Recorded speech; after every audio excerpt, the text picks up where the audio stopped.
Hello, everybody. Thank you if you're here already. Um, Today is a different video than what you'll be used to. So today marks 3 years since we lost 4 incredible human beings: Maddie, Kaylee, Xana, and Ethan, which most people call it the Idaho 4, but to us it's Maddie, Kaylee, Xana, and Ethan.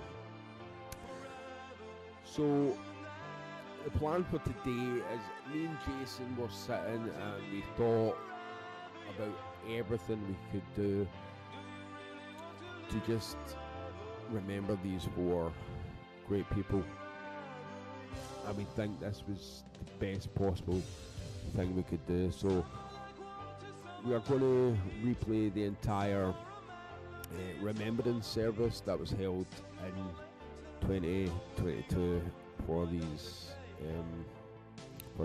people.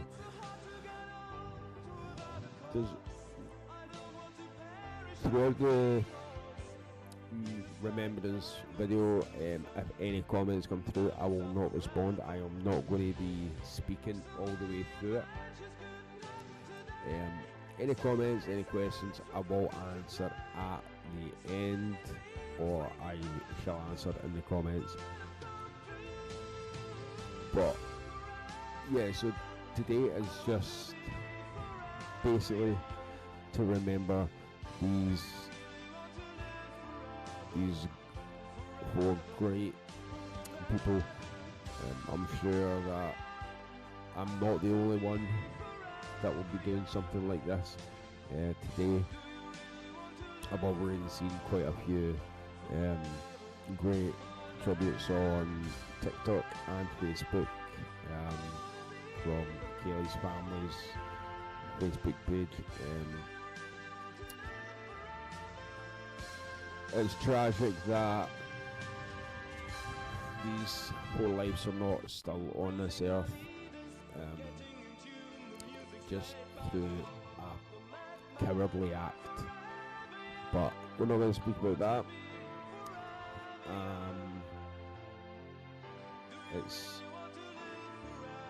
It's something that's really hit the headlines around the world. These 4 individuals. So I don't think there's much else to add. We're going to watch the remembrance video. It's entire, it's like 2 hours long. And then after that, come back, I'll say my goodbye to you, to anyone that's on. And we've got a little sort of tribute video that we put together. Listen, me and Jason, it's not the most glamorous one. We literally made it at the last minute, so we had about an hour and 10 minutes to get this made, and hopefully it's a bit likeable for you guys.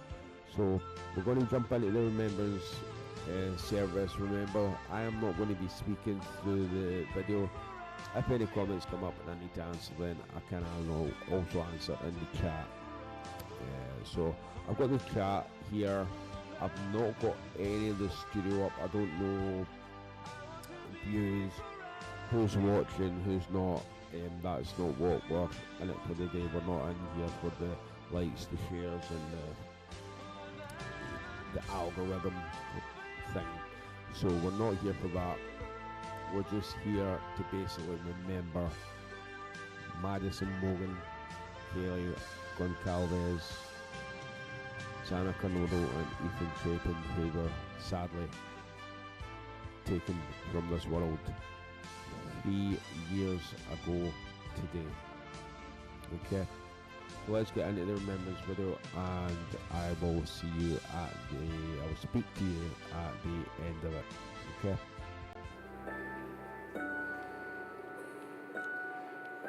All right, on behalf of the families I want to welcome you here today. Thank you for coming, gathering together. I want to welcome those that are watching through the live broadcast. We know many of you wanted to make it today, but due to weather or other restrictions, you couldn't be here. But it's good for us to be here together. This will be a good day, though there will be things that are hard, but there will also be some joy and some fun memories shared today. I'm Sam Meredith. I'm one of the pastors here at Real Life, and I'm honored to be here. We're honored as a church to be able to host this and help all the families come together to remember and to grieve. Let's pray together. God, we are grateful that we get to be together to remember these lives that taken too soon. Thank you that you are here. Thank you that you care, that you are good. Thank you for the family and friends that have gathered, those that are watching. And God, we ask for your comfort today, your hope, your perspective. Pray that you would help us grieve and connect with each other. Pray that you be honored in this time. And we ask and pray these things in Jesus' name. Amen. I want to say a few things before we get into the time where the family is going to share, and just to kind of talk a little bit about the purpose of our gathering. It is to celebrate, it is to remember, but it is also to grieve and to mourn. It's important for us to engage in this process. When we face pain and difficulty like this, we all respond in different ways. But this time is important. And I just want to acknowledge that some of us today will maybe grieve by laughing at stories and having a good time. Others today might grieve only by crying, or others by being angry the entire time. Just want to encourage us that each of us is trying to connect, trying to bring some understanding and some perspective in the midst of all of this. So I want to encourage us to be gracious with one another, especially as family members, as you are dealing with so much, to give space for one another and to remember that none of us grieve perfectly. We all do things and say things that we will regret in this process, but let's continue to press towards one another. We need each other to get through this time. I want to read some different verses from the Bible, kind of from all over the Bible. It says, God is our refuge and strength, always ready to help in times of trouble. So we will not fear when earthquakes come and the mountains crumble into the sea. Be still and know that I am God. Do not be afraid when you go through deep waters. I will be with you.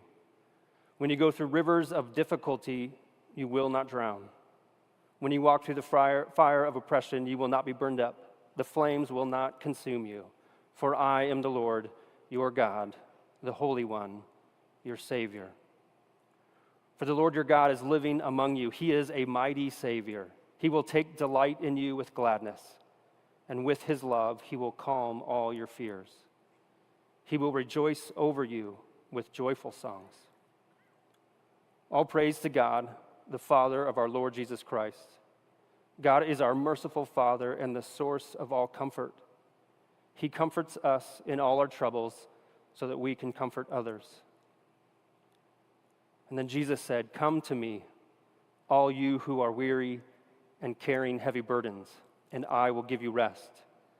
Take my yoke upon you, let me teach you, because I am humble and gentle at heart, and you will find rest for your souls. For my yoke is easy to bear, and the burden I give you is light. That even when I walk through the darkest valley, I will not be afraid, for you are close beside me. You keep track of my sorrows. You have collected all my tears in your bottle. You have recorded each one in your book. My enemies will retreat when I call to you for help. Because this I know, God is on my side. At this time, we're going to have some of the family members that are prepared to share. If that's you, if you can make your way around the stage back here, and they're going to share just about their loved ones that are gone, that we're remembering their life, their memories. And then after the family shares a little bit, we're going to watch a slideshow together of all of these friends having fun in their lives. And then we have some friends that have prepared some memories to share, and they're going to do that as well. So again, families coming around the stage, and they'll come out here in a moment.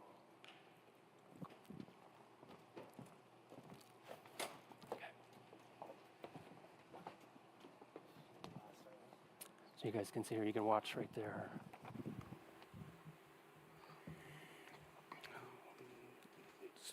Hi, everyone. I'm Jake. I was Maddie's boyfriend. I'd like to say thank you, everyone, for being here, and just everybody involved in the investigation, helping, and just everybody showing the unreal support. And yeah, it's we really appreciate it more than we can show right now. So I was Maddie's boyfriend, and she brought me closer to Xana and Kaylee. I knew Xana actually before Maddie, and I met Kaylee through Maddie, and I just, like, they always were amazing to be around. Just Xana was always so energetic and happy, and just a beautiful soul. And Kaylee was always so strong and driven, and just kind, and really genuinely cared about everyone. I didn't get the opportunity to meet Ethan too many times, but from what I had heard from Maddie and all the other roommates, he was also a really great guy, and just none of these people deserve this.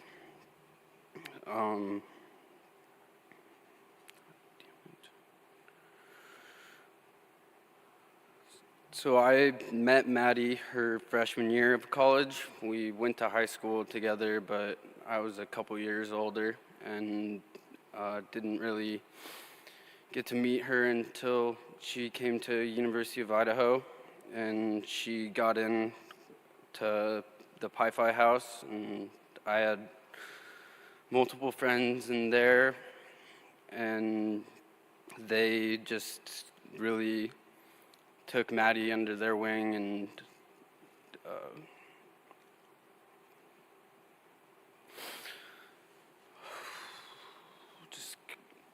took her under their wing, and were showing, like, introducing them to everybody, and just were always there for her.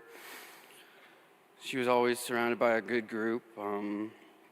But yeah, so I met her actually on her bid day of her freshman year.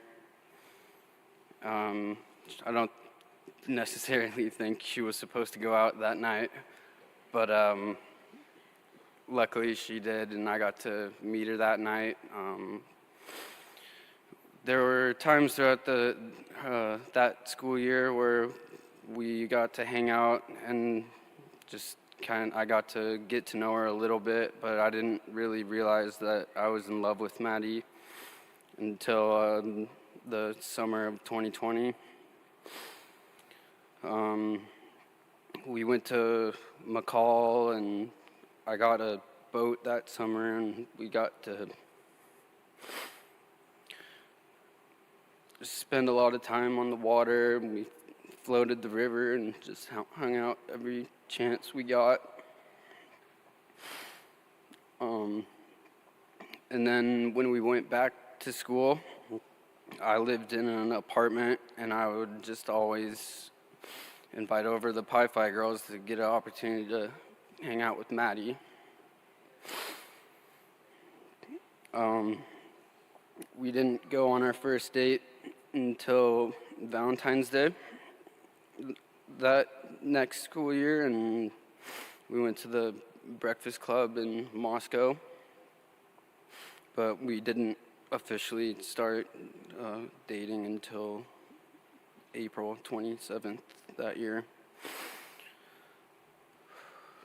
Maddie was a perfectionist. A good story with that would be Kaylee and Maddie's birthdays. They were like a month apart, and Maddie's came first, and she would always get frustrated because Kaylee would always go all out and just make everything perfect for her, and it was like almost like a little competition between the two who could make their birthdays better, and I guess it was a repeating thing throughout the years of them knowing each other.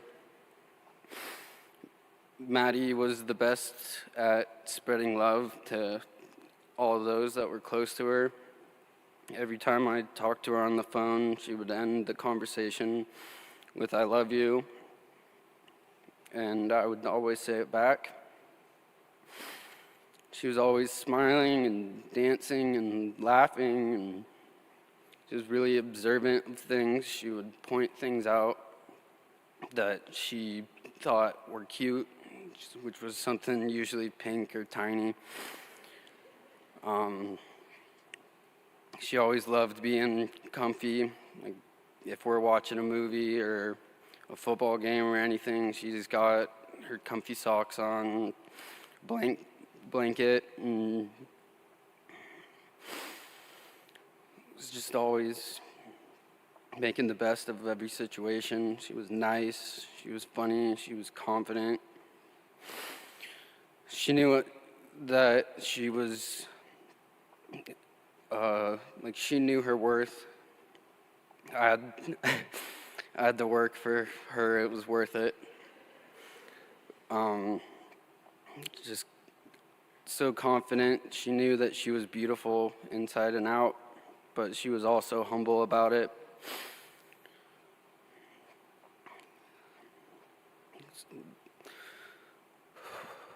So Maddie was someone who genuinely cared about everybody that was close to her. Like when she was the type of person that when she asked you how your day was, it was genuine. She really wanted to know. Like when I would talk to her, she could tell me about all of her friends and what they were up to. She was just always aware of everything. And she was also really funny. All her jokes really would come out of nowhere, and you'd have to do like a double take. Just be like, was that the cute little blonde girl that just said that?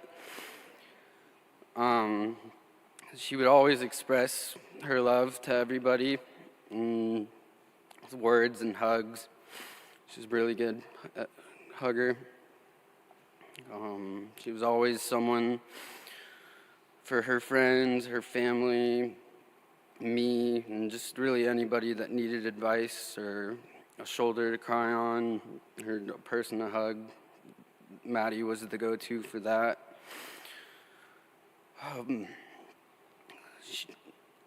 She always loved like the whole process of like in Moscow, just getting ready with all of her friends. She would be helping all of them do the makeup, and I'd just be sitting on the bed observing all these girls doing what they do.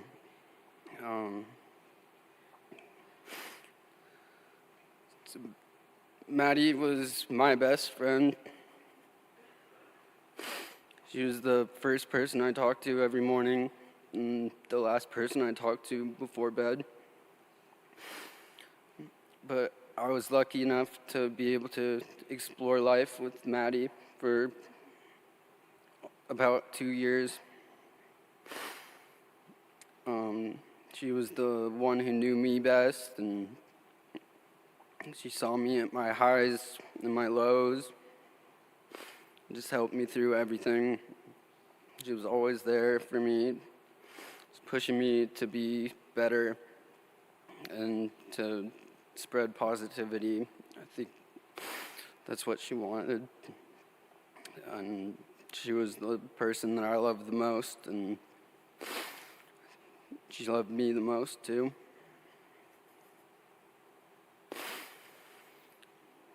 And I know she would want us to be strong and be as positive and happy as we can through this time, and just know that we have her watching over all of us. And I know she's in heaven, and I can't wait to see her again and just give her a big hug. That's all I got. I love you, Maddie.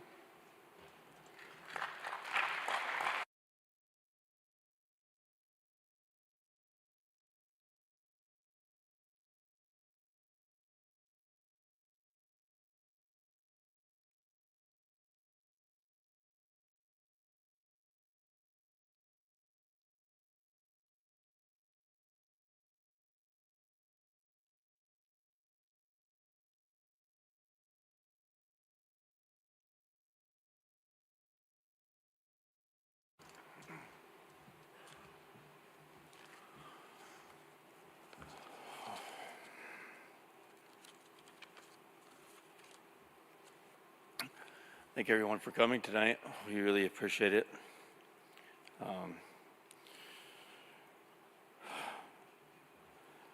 Maddie has truly been a blessing in our lives.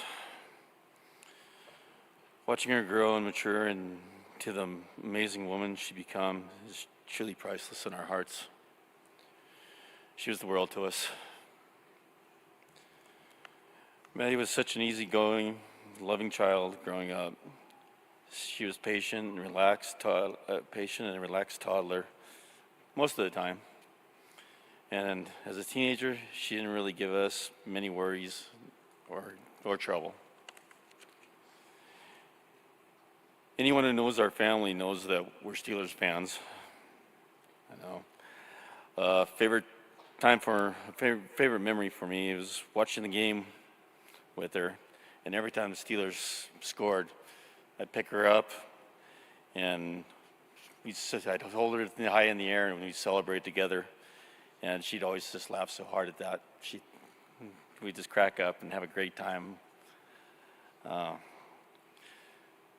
She loved the water. She always looked forward to going boating and fishing with her papa, her Uncle Dave, and Aunt Nadine. She loved going on the boat with her friends and her boyfriend Jake, and we hardly ever saw her during the summer for the most part. Maddie was always inquisitive, curious, and eager to learn about everyone and everything. She absolutely loved younger children in her life, adored all animals, and never said no to any type of family gathering. Maddie loved to travel, especially with her best friend Kaylee and her family. They were both in love with life and exploring. That's why they hit it off so well when they met. They were inseparable from the 6th grade on. They were truly sisters, and our families grew bigger and better from that. The two of them were a force not to be reckoned with. They stuck together through everything. Maddie had such a bright future, as all these kids did. The world is a darker place without them, but the light of their love and memories will always guide us all. Thank you all for joining us in this celebration of life of these beautiful souls. We love you, Maddie, Kaylee, Xana, and Ethan. Thank you.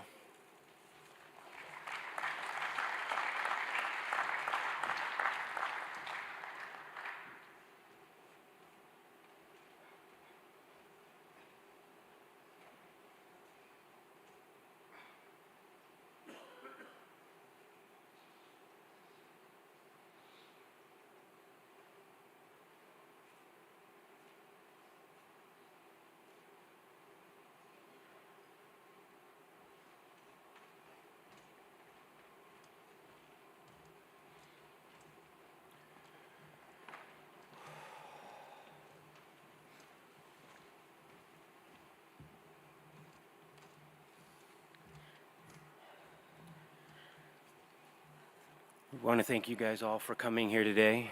This is the Gonzalez family. We got Jack up here, and I want to thank Xana's family for putting this together. I didn't have to pick up the phone. I didn't have to write an email. I didn't have to do anything. And I know that an event like this large with all these things took a lot of people, and they volunteered their time. And we want to thank who you know if you were a part of this. I can't say everyone by name, but I want to thank you. We're going to say a couple stories about our girls and help you guys understand how much we love them and how we miss them, and how we hope this community can get strong and heal, and mainly just understand what we lost and how much the world has lost with these two girls and these other 3 girls in Zion and Nathan. All right, my wife will read a poem that she had on her page, Kaylee, and here you go.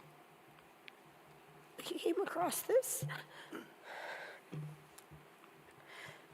going through Kaylee's stuff.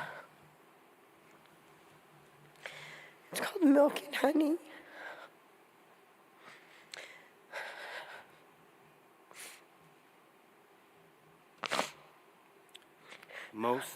Most important is love, like it's the only thing you know how.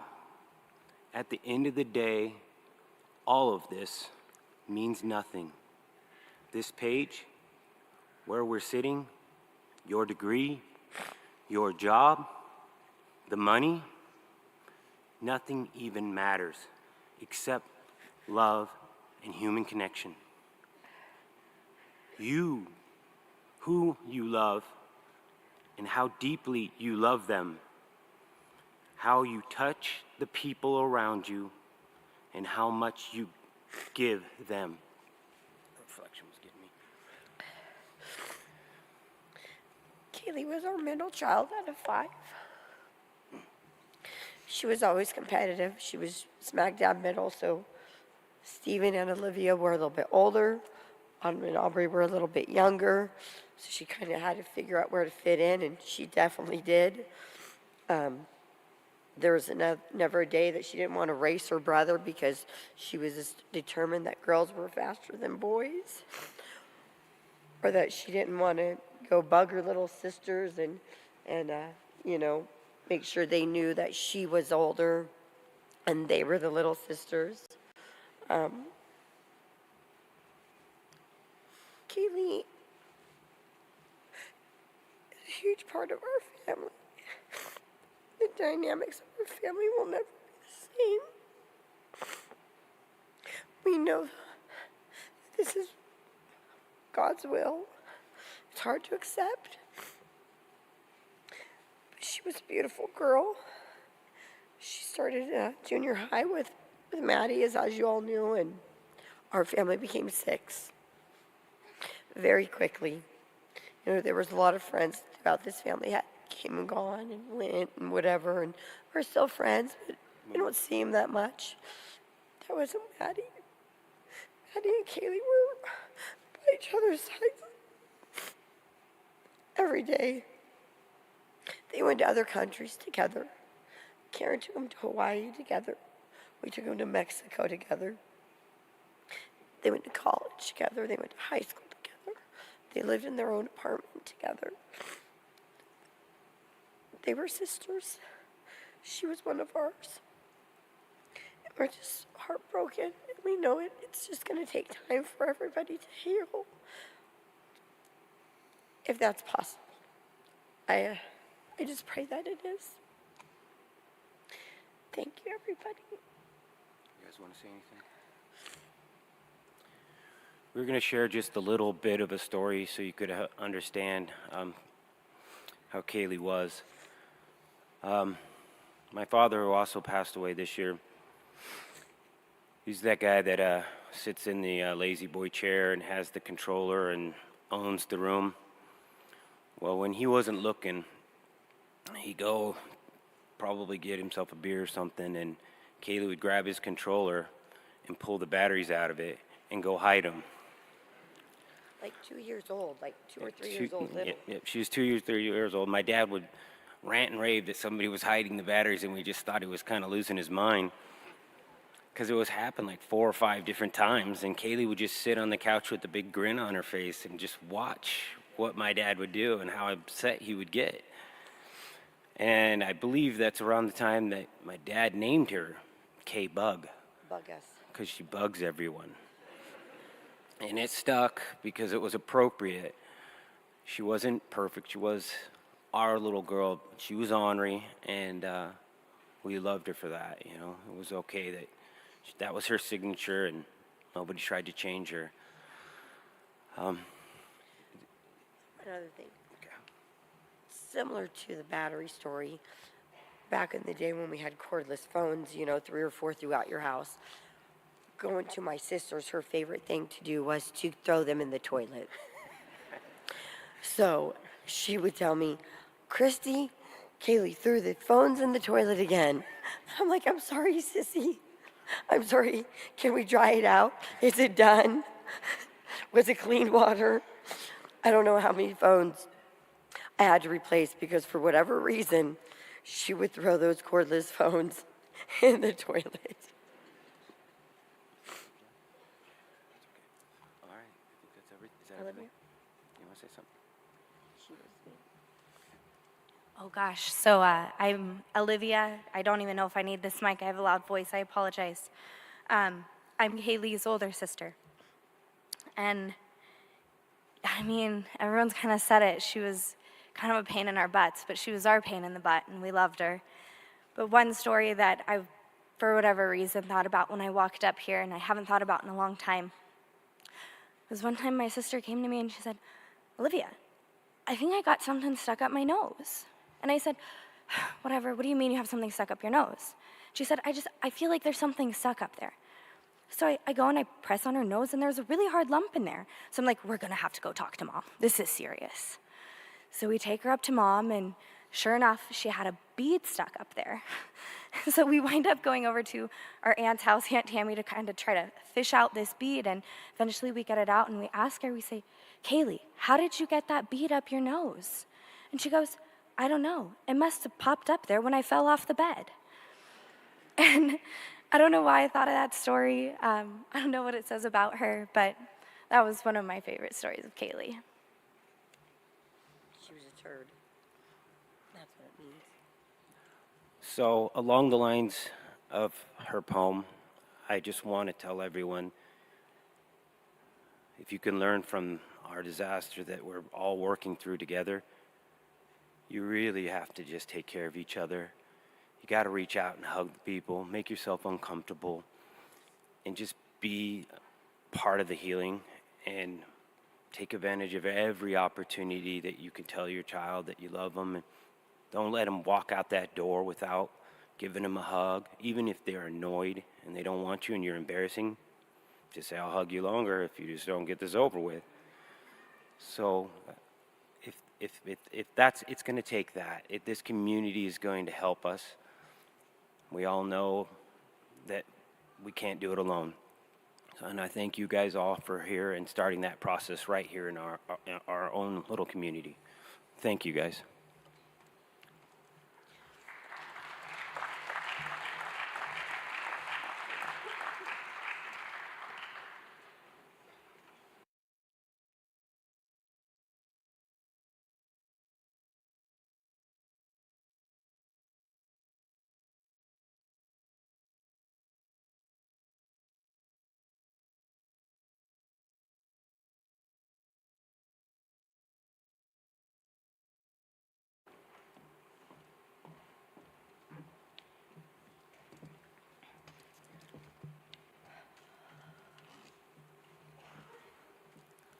Hi, I'm Jazzy, and I'm Xana's sister.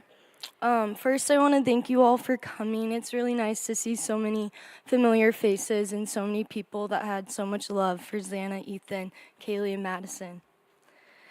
Xana was such a light in my life and so many others. She was the person I could relate to the most, and she knew and understood me more than anyone.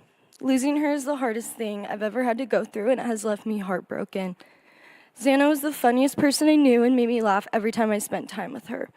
I have so many memories and stories I could share about her, but I know remembering the times I had with her brings me so much joy and happiness. Everyone thought we were twins growing up, and I remember in some of our last moments together, we were in her room laughing in the mirror because neither of us thought we looked alike, and her friends just laughed. She was my baby sister, but she was so much wiser and experienced so much more in life than I ever have. She never let an opportunity pass her by and enjoyed all the moments she had. She was always doing something fun, and in any situation, it was always so much more fun with Xana there. I remember I would get so mad because I always thought my friends liked her more than me, but she was a person that everyone enjoyed being around. She was so positive and lighthearted and understood the gift of life more than anyone I know. I remember her getting so mad at me for caring about the little things that didn't matter. She would always tell me what to do without me, and now I have to live this life without her. I know she would want me to cherish the times I have with the people I love. She would want me to make the most out of every situation. She would want me to have fun, continue my journey in life, and constantly tell people how much I love them and they mean to me. I remember going to hang out with her about a couple months ago. I remember telling her that we should try to do a sister date every week to spend more time with each other before I graduate. I remember her loving the idea, and her friend Ella reached out to me and told me that Xana was so happy that we were going to start doing that. I love her so much, and I wish I would have spent more time with her and had the chance to continue spending time with her. I know she loved living in her house in Moscow with her friends. I would hear so many stories about her and her roommates, and it made me so happy to know she had such great friendships. She really knew everyone and was friends with everyone. She had the best friend group and had friends in so many different sororities, fraternities, and organizations. I was so happy she was dating Ethan, and Ethan was such an amazing person. Xana never had a boyfriend before, and my dad and I wondered if she was ever going to get one.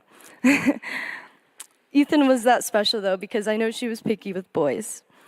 They were always so happy, and the way she would talk and smile about him was something I've never seen her do before. She truly loved him so much, and I know he had so much love for her. They had something so special, and everyone around them knew. It's comforting to know that they're all watching down on us from heaven now. Casey Johnson is a best friend of ours, and her mother, Susie Graham, was like a mom to us. Susie had a long fight with breast cancer and unfortunately passed away last year. Casey texted me a couple weeks ago saying, "I know Xana isn't alone up there in heaven. I feel my mom in the sunshine, and yesterday the sun went through my window and fell right on her urn. I think that's her way of telling me that she's got Xana and that she's made it up there to heaven." That gave me a little bit of peace, and I want to share that with you. This text made me so happy and helped comfort me a lot. I know they are all in the best place together, and one day we will all be reconnected. I am so thankful for faith, friendships, and family through this and everything else. Xana, you will not be forgotten. You have impacted so many lives and have given people so much love. I hope I can make you proud and try to leave an impact on this world and on people like you did. I love you so much, Xana, and I hope you're feeling the most happy, content, and loved in heaven right now.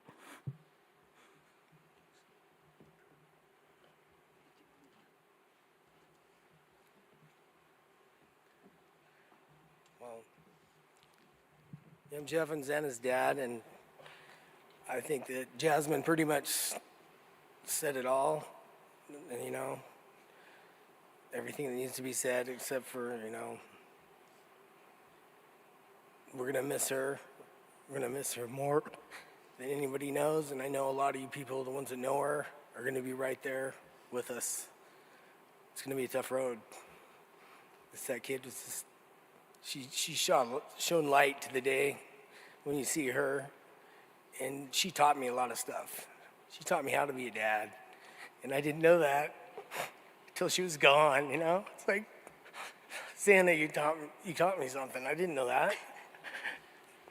She's like, it became the woman that she was going to become at the last weekend I saw her, which was a week before that.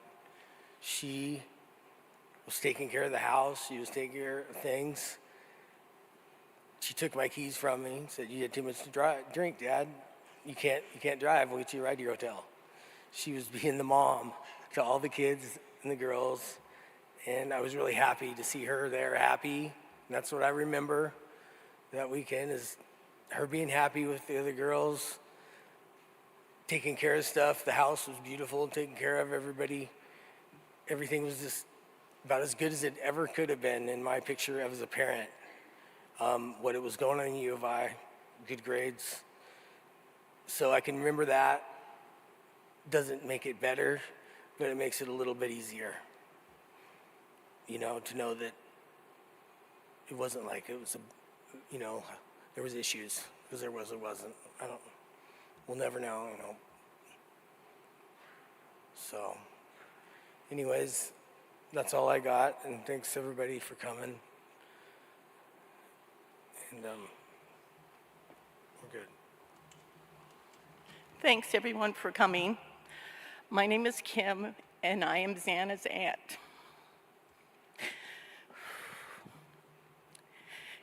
And I'm going to give you my testimony today.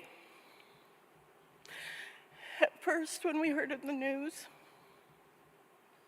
I was so angry that she was taken away, all these special people.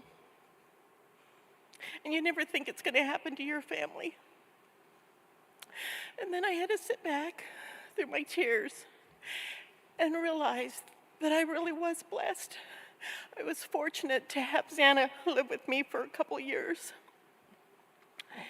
And the memories I want to share are funny. My kids were grown, and I had Jasmine and Xana for a while. And I'll never forget the time I go into the bathroom. I don't know if you remember this. And she'd found my Crisco, and she wiped it all over her body like it was body lotion. Everywhere, all over the bathroom. Thank goodness there's Simple Green. Needless to say, I just thought, I couldn't believe it, you know, how you do. And another fond memory I have is we'd go to bed at night, and I lived in a house that the floor would squeak. And Jasmine would go, "Aunt Kim, Xana won't go to bed. And she's keeping me up." So I'd get out of bed, and our floor would creak, and you could hear her little feet run to bed. And after a while, it became a game. I never even went to check on her. All I had to do was get up, and she'd hear the floor creak. And then she became a teenager, and I saw less of her. But I do have the fond memory of her calling me. She still called me then and said, "Aunt Kim, it's the prom or a dance. Can we go get our nails done?" So I have those beautiful memories to share of going with her to get our nails done. And then she went off to college. And I don't know, I heard less and less. Once in a while, she'd text me back, but not too often. And I know she was busy with her life. I mean, you know, we were all that age once. And then I heard that she found Ethan and fell in love. And at that point, I thought to myself that I'm so glad she found love, because we all really don't know what love is until we love. And as short as her life was, I'm glad she got to have that experience.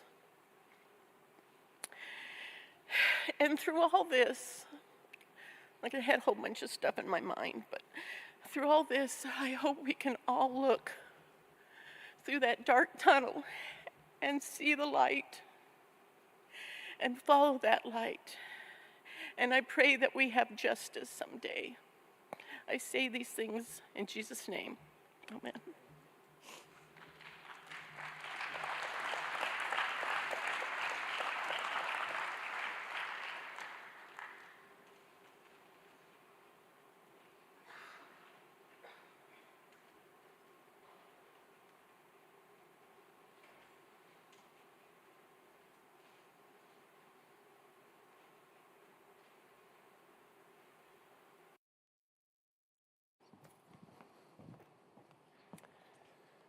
We got to hear from Maddie and Kaylee and Xana's families Thank you for sharing. Not all of Ethan's family was able to make it, and some have already shared quite a bit, and so they chose not to at this time. But just to each of you family members that shared, good job. It's so hard to boil down all of the thoughts and feelings you have for your loved one in a few minutes, and we know they mean so much more to you, and you just shared a little bit of who they are with us, so thank you. This time we're going to watch a video slideshow that Jasmine's put together of our loved ones here. We're going to watch this, and then we're going to have a time of friends sharing afterwards. Let's watch together.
Good job, Jasmine.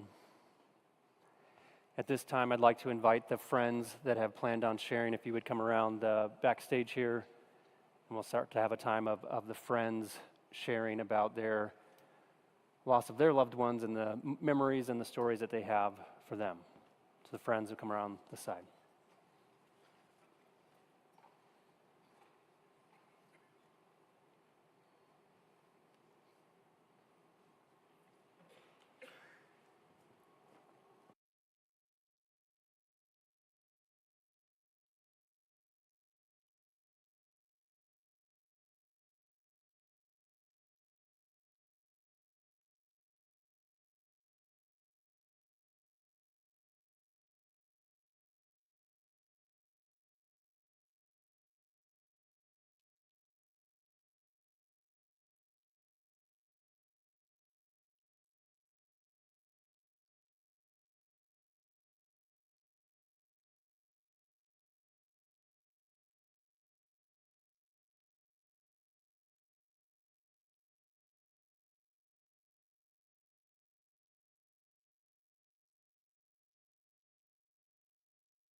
Hi, my name is Ellie, and I wrote a little note for Xana. You never think that you'll be in a situation to have to write something like this for one of your best friends, so sometimes it's hard to come up with words you think are good.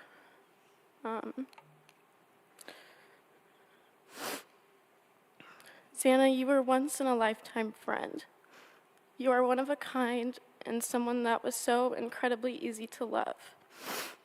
You're irreplaceable, and no words can accurately describe how amazing you were and the substantial impact you made on my life. You made life so fun. I can't imagine a better person to have experienced the last couple years of my life with. Having fun with you was a different type of fun. I've never met someone so unpredictable and free-spirited. You were funny without even trying, and were the source of everyone's laughter. Imagining my life without you feels dull and unbearable.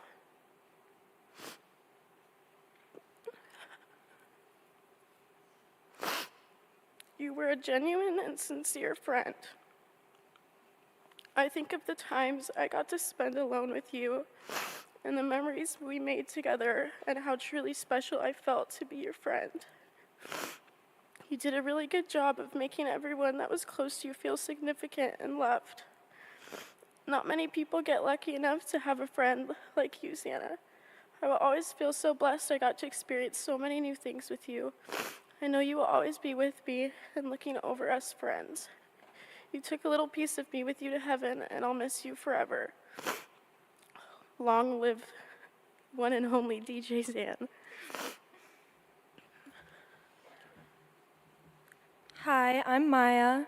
I have prepared a few things to say about Xana. I've actually thought a lot about what to say about my friend Xana, and the truth is I've written this so many times in so many variations that I concluded I could probably go on forever. Xana was a once-in-a-lifetime kind of friend. She was the kind of friend who made you laugh even on your hardest days. Someone who always offered to make you breakfast food, no matter the time. Someone who was always for having a good time. She's the kind of friend you just don't picture a life without because it's so much better having her in it. Xana and I shared a lot of great memories together, and it would be too hard to pick just one, so instead I've decided to share a common reoccurrence with her that always made me smile. Xana didn't know how to cook when I met her, and still hadn't learned even when she lived on her own. But she told me she wanted to learn, so when her and I spent an entire summer together in Moscow, I taught her how to cook chicken enchiladas and chicken with potatoes. These were the essential meals that Xana wanted to learn. So, Keep in mind, this was also like a year and a half ago, probably, and since then, I have received dozens and dozens of phone calls asking me to come over and help her cook the chicken because she doesn't know what to do with it after it gets in the pan. This was also coupled with frantic FaceTimes, with her showing me all of the chicken enchilada ingredients on her table while she's in the background saying, "Now what?"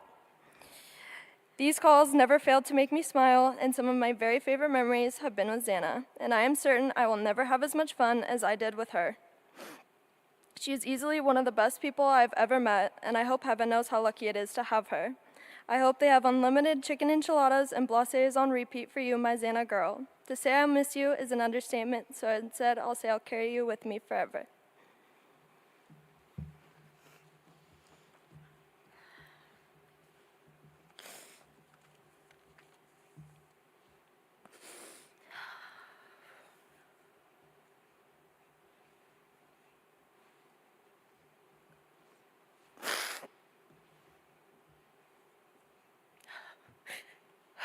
Okay.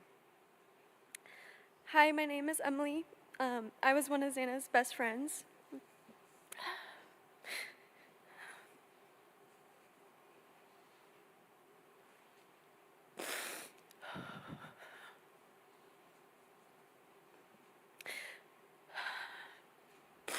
Xana was such an amazing, ambitious young girl.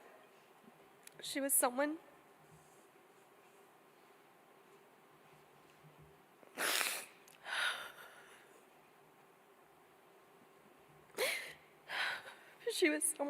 my family thought of their own. We spent almost every night together, whether it was a school night or a weekend. She was my other half. Everyone knew us as a 2-in-1 package deal. If one was invited somewhere, everyone knew we would both be there.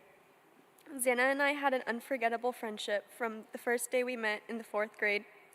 I knew this girl would be by my side forever.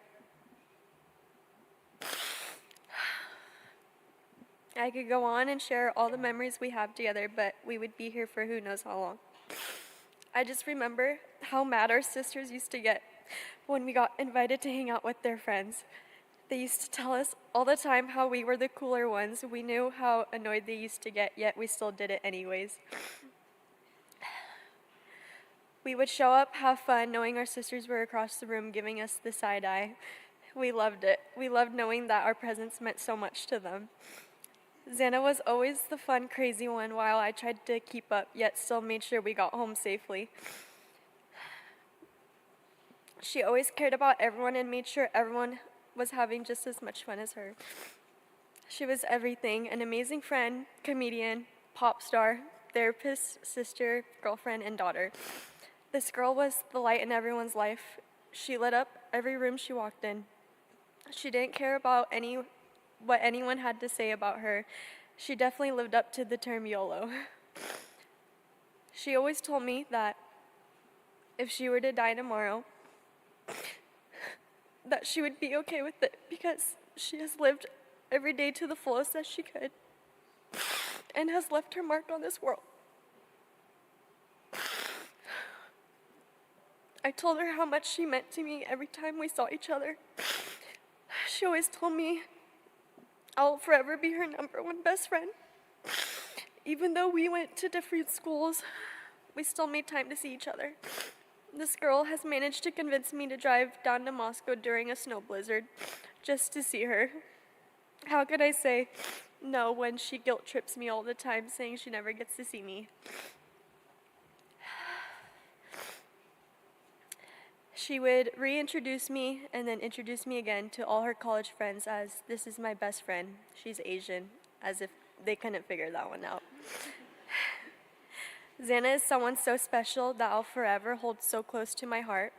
Someone I'll never forget. She left such a big impact on my life and everyone around her. We have talked and planned so much throughout this lifetime. We talked about our dream wedding and how we were going to be each other's bridesmaids. We talked about what kind of moms we were going to be. I always said I wanted 3 kids, and she said she'll probably be the single one and have no kids because she'll be the cool aunt that shows up wine drunk to family gatherings. No matter how much time spent apart, when we saw each other, it's like nothing changed, and we just saw one another yesterday. She always understood me and would stand up for me knowing even if I was in the wrong. She was such a determined girl. She knew she was gonna make it big one day. She told me if she ever got famous, she would bring me along to enjoy that life with her. She always cherished the moments and memories spent with her friends and family. We used to find ourselves in the bathroom crying to each other about how we couldn't live without our family and how much we love them. Life is so unfair and unpredictable. My heart aches knowing I can't see her again in this lifetime. And it tears me apart knowing I can't hug her. So hold those you love closer. Hug them a little tighter and tell them you love them. We'll find justice for you, Ethan, Maddie, and Kaylee. We love you all so much.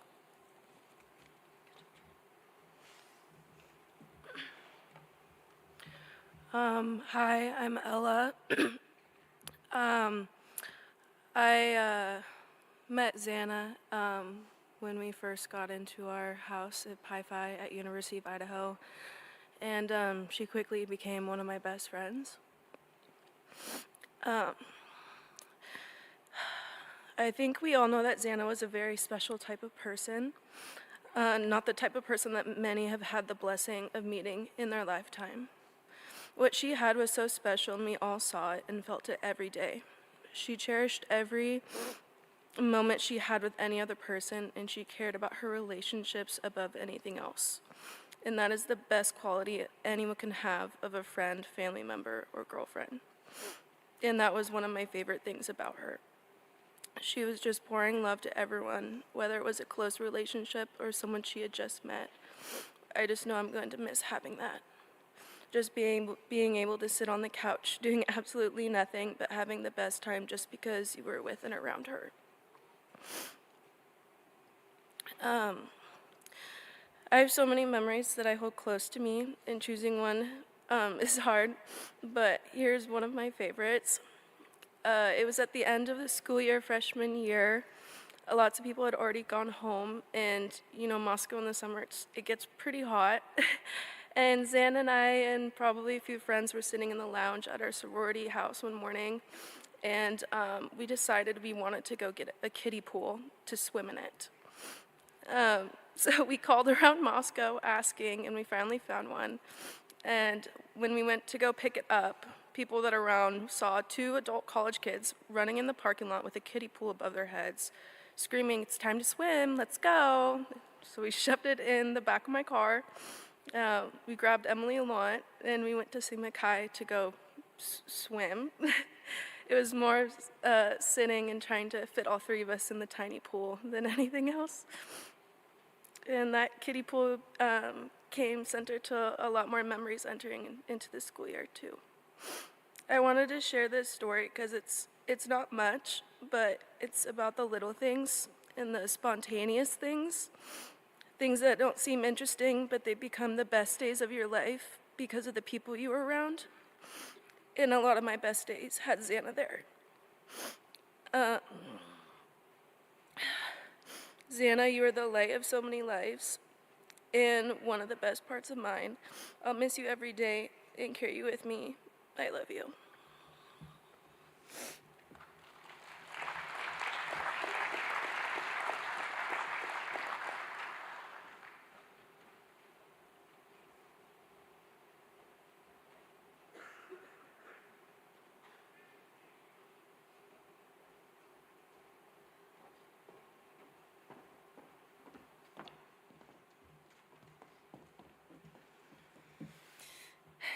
Hi, I'm Riley.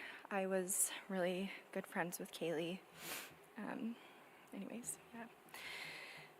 Anyone who knew Kaylee would tell you the same thing. To know her was to love her. Her love for life and everyone in it was so inspiring. She made it a priority to make everyone feel so important and so loved, which is such a very rare and beautiful trait. I found a quote that reminds me of her. She embodied her own sunshine, and that's when her skies became limitless.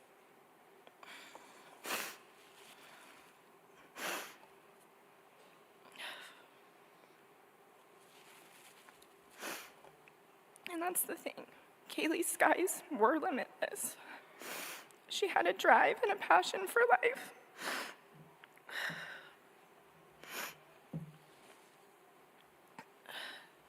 That everyone looked up to. She never said no. She was a yes girl. I remember meeting Kaylee for the first time in high school, and we immediately clicked. Soon after, we spent the whole summer together. We would make such spontaneous plans together.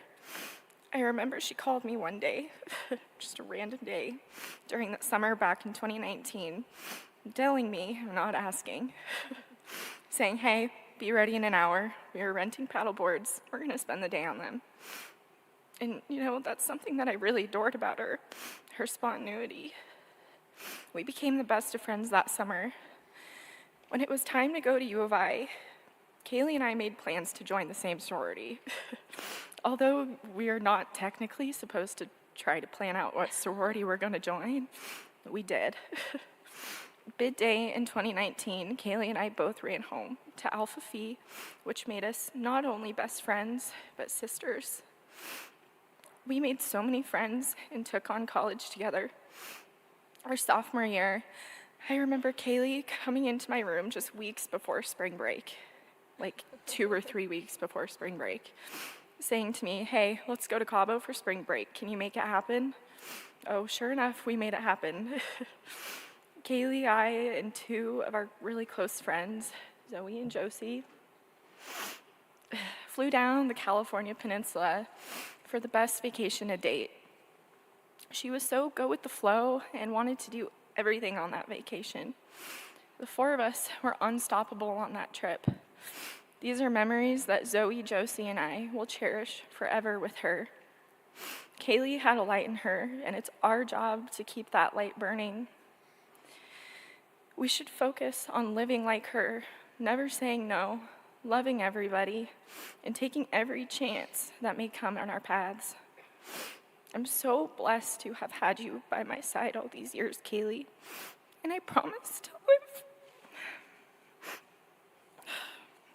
I promise to live just like you did. Fly high in those limitless skies, Kaylee, my sweet friend.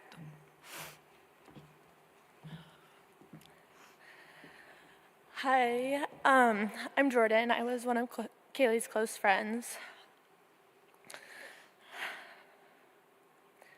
I don't even know where to start when it comes to talking about Kaylee, the person she was and wanted to be, the plan she had, and the impact that she made on everyone's life.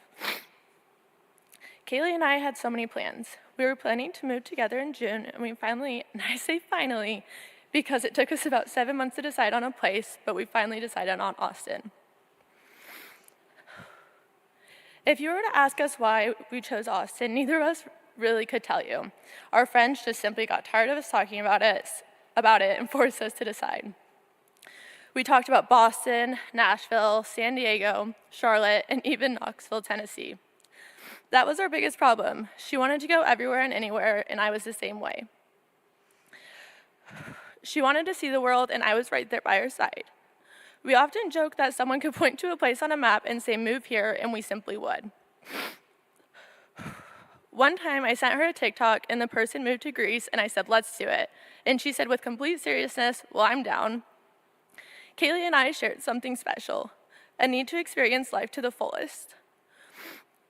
We told each other time and time again that wherever we ended up, as long as we are together, we will have the best time, and I know that stays true.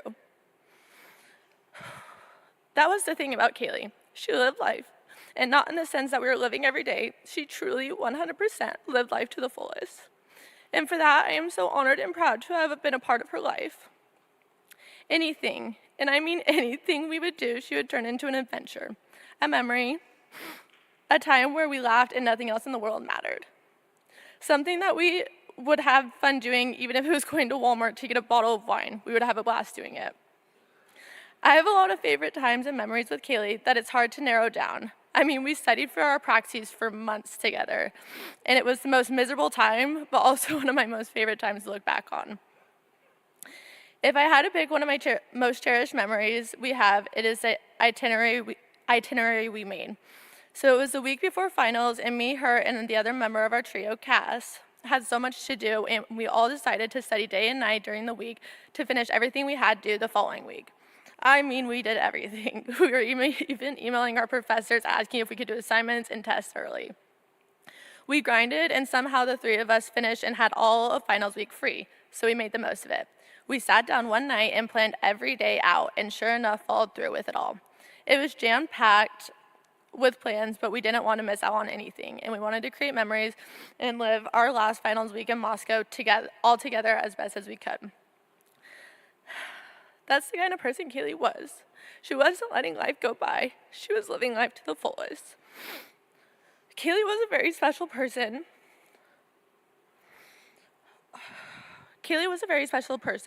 She brought everyone and anyone out of their comfort zone and was the brightest light in everyone's life.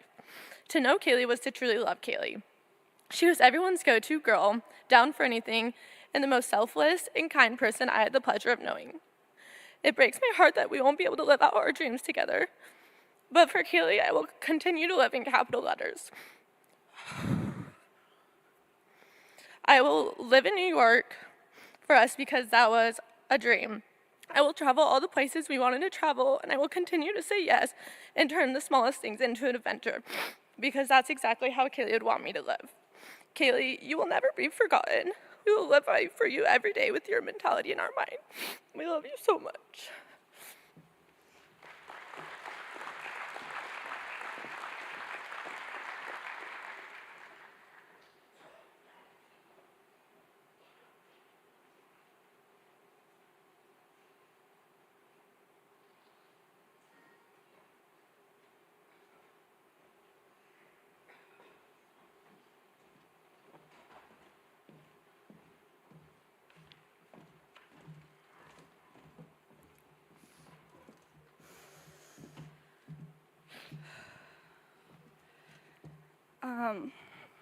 I just want to thank everyone for being here today.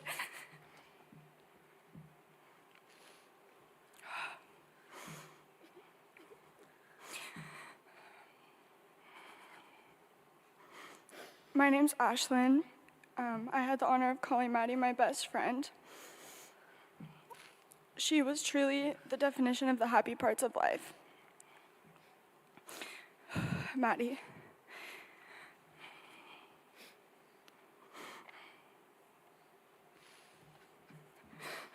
It's only been a little over 3 years that we've known each other. But we've had so many memories, it feels like it's been a lot longer. I think it's because the past couple of years combined, we may have spent more days together than we did apart. And I can never be more thankful for that time and the once-in-a-lifetime friendship that came with it.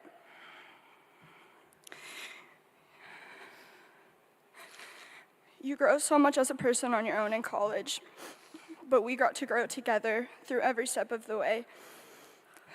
And for that, I'm so grateful, because some people don't get that chance. Our lifelong friendship on this earth was cut way shorter than we wanted it to, but I know you will always be by my side. We made the most of the time that we did have together, though, because we always said we're only young ones.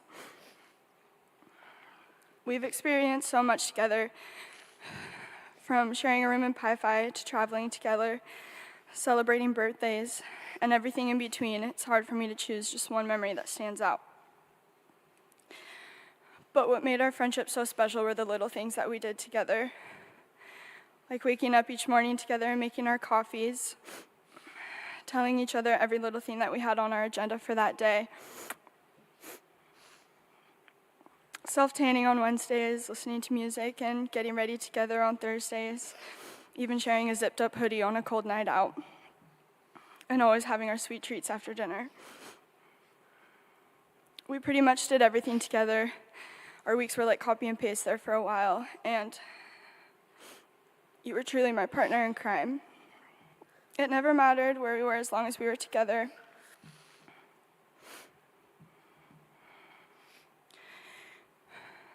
Going through the rest of my life without you is going to be a tough one, but I'm not only living for myself now, but for the rest of the life that Maddie wasn't able to live. So I'll do all of the things that you love to do every chance I get. All the sunsets I watch, every concert I go to, every road trip I take, I hope you're looking down with a smile on your face. Our friendship was one of a kind, and I'll treasure it forever. A part of me feels empty without you, but every time I think about you, I have so many living reminders to look back on, like the decorations in my room, the matching bracelets that we have, the little notes that you wrote me, videos of all of our good moments together, and Yeah by Usher. You truly will live on forever,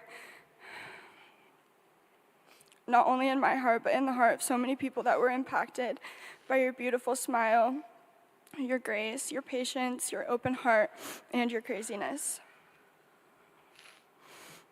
You were one of the best people I've ever met, and I know I won't meet another one like you. So for the time we did have, I feel so lucky that I can tell people about my best friend, Maddie. And she's going to be a busy girl up in heaven, because she is now the guardian angel to some wild ones who really need her down here. I love you forever, Maddie May.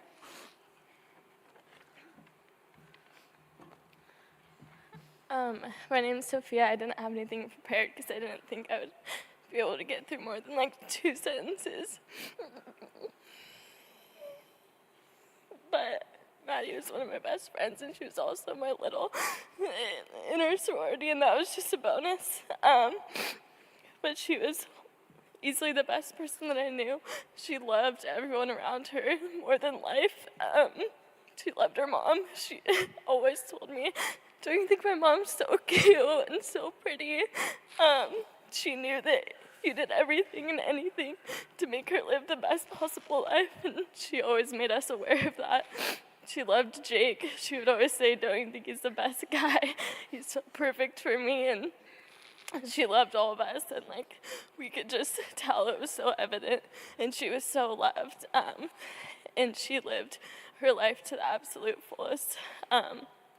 One of like my most fond memories, she was so excited for her 21st birthday, and I'm just so glad that we got to celebrate it with her. We went to this restaurant in Boise called Western Proper, and she was so sad on this mimosa cowboy hat, and it was like $75, and we were like, oh my gosh, like, you know, do we really need to get that? But we got it, and she was so excited, and I'm just so glad that we got those memories with her. And her light and her love just shines so bright, and she will never, ever be forgotten.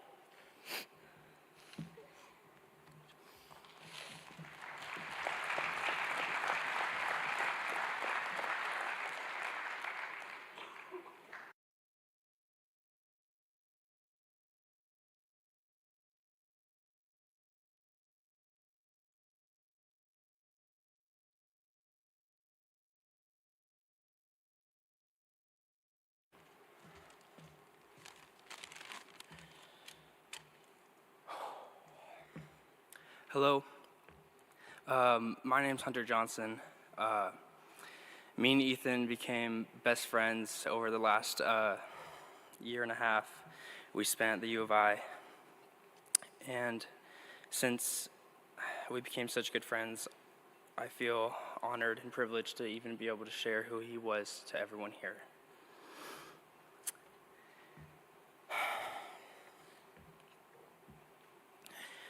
I met Ethan during Fall Rush of last year, and if you don't know what Rush looks like for fraternity guys, it's you're coming in as a freshman and you're walking to 10 different fraternity houses and talking to 100 different guys, trying to understand all of them and see if you fit in with them. And I remember he was the first person I talked to during Rush that year. And I knew immediately that he was someone that I wanted to be friends with and someone I wanted to join my house. My first impression of Ethan was some tall, goofy kid that, you know, looked athletic, and he was, because we played a lot of basketball during that time. unfortunately, the basketball wasn't enough to convince him to join my house. So he ended up going to Sigma Chi, but that didn't mean we weren't going to be friends forever. So one thing he told me, because he told me he was going to join Sigma Chi, he said, if I do that, you better not block me and ghost me on anything. And I couldn't believe he said that, because I just knew I wanted to be friends with him for a long time.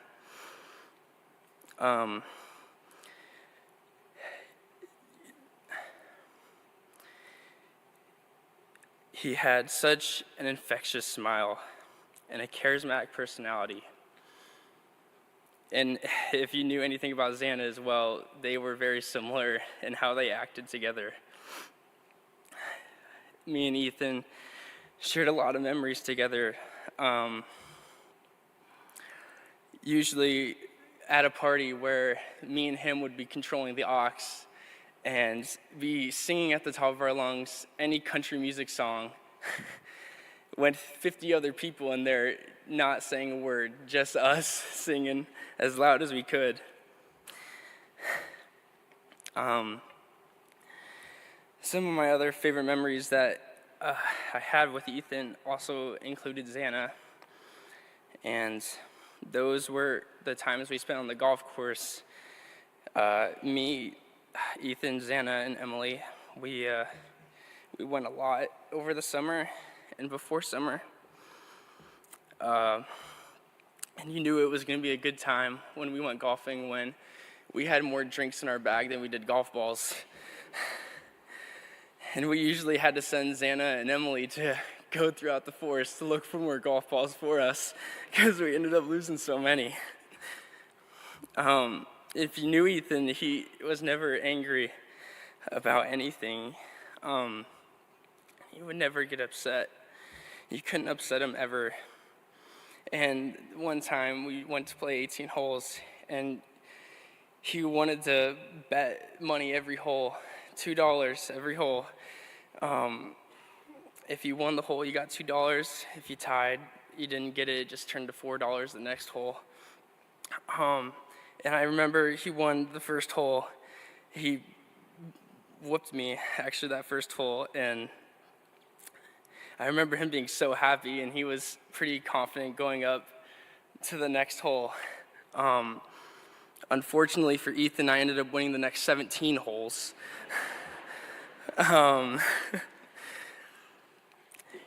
If you also knew Ethan, you knew he wasn't great with money.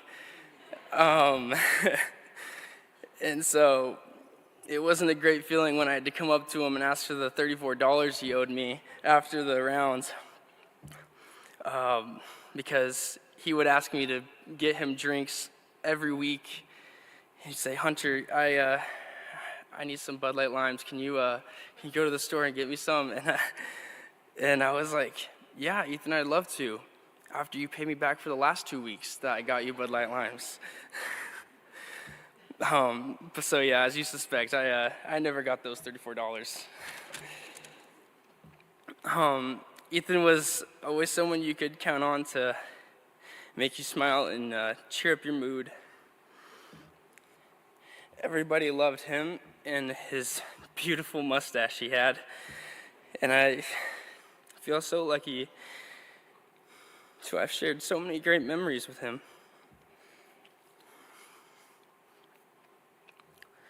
I'm gonna miss our favorite Moana songs we would sing together. Me visiting you and Xana at your parents' house with Emily, and you guys also coming to my cabin and hanging out with my family, and watching you carry all of your drinks in a garbage bag when you walked into a party. I know we're all gonna miss these. I love you so much, E and Xana. Thank you.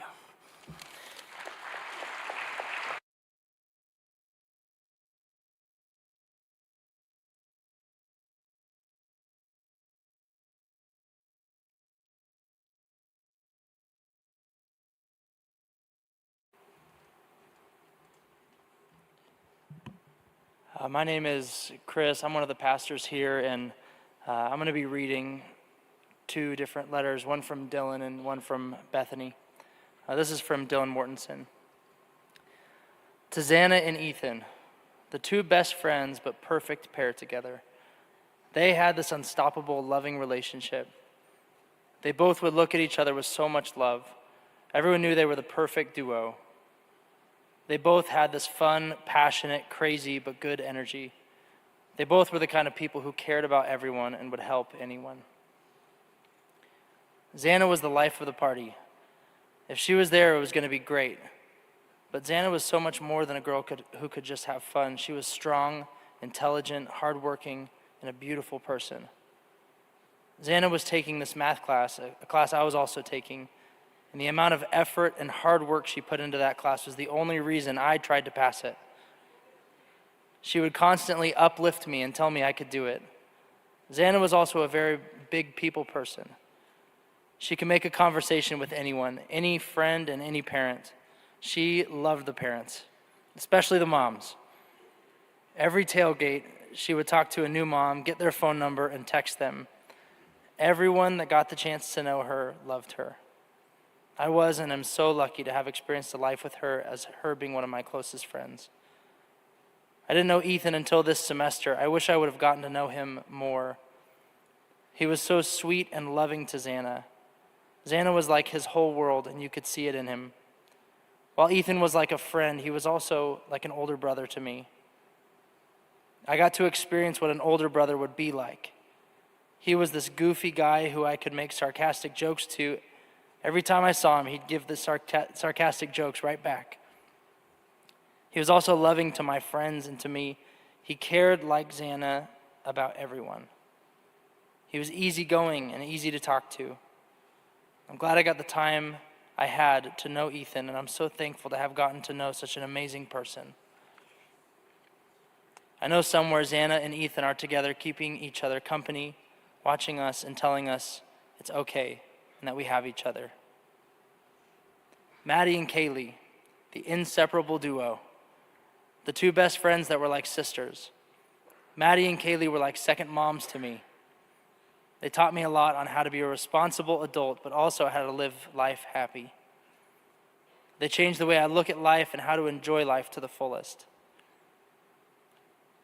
Maddie was the cute ray of sunshine. She didn't ever have a negative thought in her mind. I don't think I ever have seen Maddie stressed about anything. This happy-go-lucky kind of girl who loved life to the fullest.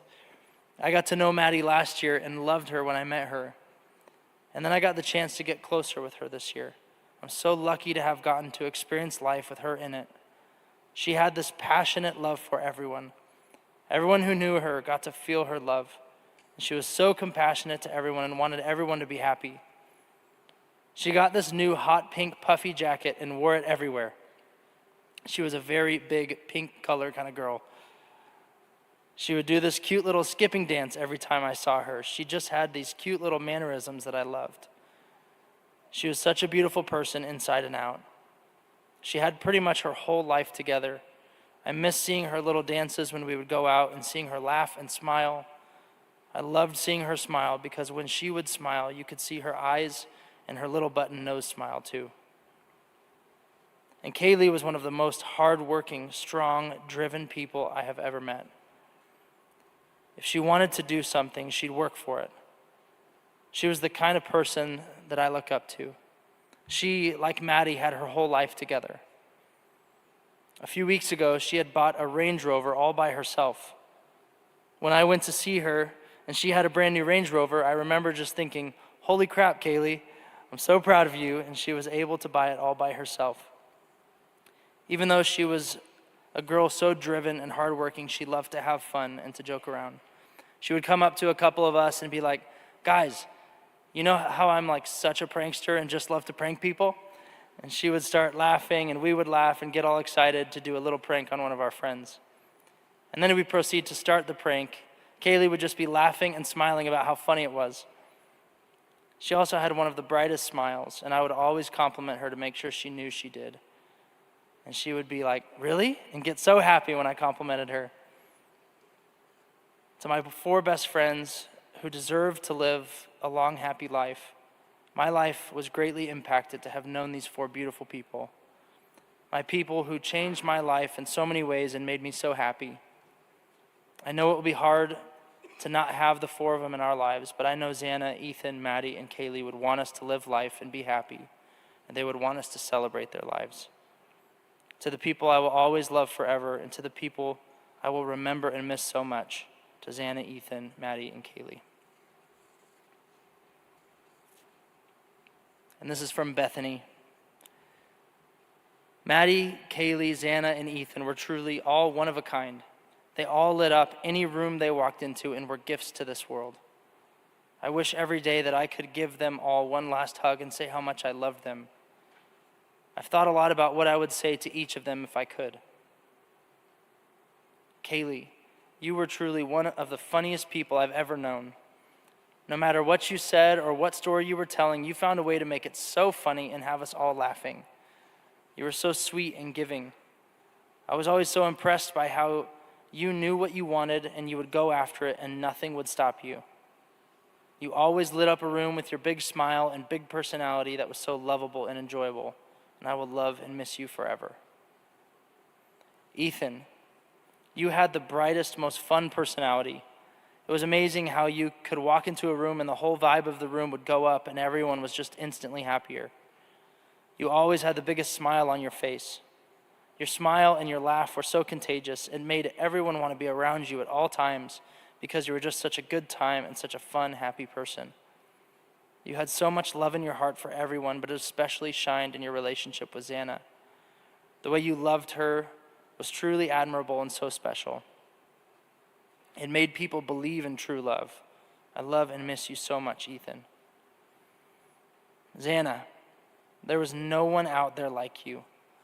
When I think of you, I think of a loving, fun, energetic, funny, passionate, determined, sweet person. I was always so impressed by you. Every single day, without a doubt, you tried to better yourself and were so determined to accomplish all of the goals that you'd set for yourself. When someone mentions the life of the party, everyone thinks of you. You had the most charismatic personality and always made everyone smile. Anyone who ever met you instantly wanted to be friends with you and always wanted to be around you. You always made anything that we did so much fun and memorable. Not only did all the kids love you, but so did all of the parents. You always had all of the moms' phone numbers because they all just loved you so much, even after only meeting you for a short time. There really wasn't one person that didn't love you and your amazing personality. I love you so much and miss you like crazy. And Maddie, I don't even know where to begin. You were the sweetest and most loving person I've ever known. You had so much love in your heart for so many people. You're not only one of my best friends, but you were the older sister that I'd always wanted. No matter what, you always made me feel so loved and special. You always made sure to include me in everything. I was so beyond happy and proud that you were my big. I would introduce you to everyone and anyone, telling them that you were my big. I would even introduce you multiple times to one person in the same night. I always looked up to you so much. You were always so organized, determined, and had your priorities straight, and you always gave me the best advice. And no matter what, you would always help me and were always willing to help. I really believe that you would have been so successful and would have accomplished all of your goals in life because that's just who you were. Thank you for making my life so fun and enjoyable with all of the memories and adventures that we had. Thank you for being a ray of sunshine. Thank you for always being there for me no matter what and always having my back. Thank you for always finding a way to make me smile or laugh and for making my life better just by being your friend. You always told me that everything happens for a reason, but I'm having a really hard time trying to understand the reason for this. Maddie, I truly don't know what I'm supposed to do without you. You honestly made my life so much better. I just want you to know that I will always love you and miss you forever. You all were gifts to this world in your own special way, and it just won't be the same without you. I love you all so much and miss you all so much. You will never be forgotten and will forever be in all of our hearts. As we just consider the memories that have been shared, the stories that have been shared, and consider these amazing people, we wanted to share a special song with you that reflects some of the pain and some of the hope that we can find. And so we're going to listen to this song by a band called Casting Crowns called No Scars in Heaven. And I would just encourage you in this time to maybe take some time for yourself to reflect on their lives and what they meant to you. So you can direct your attentions to the screen.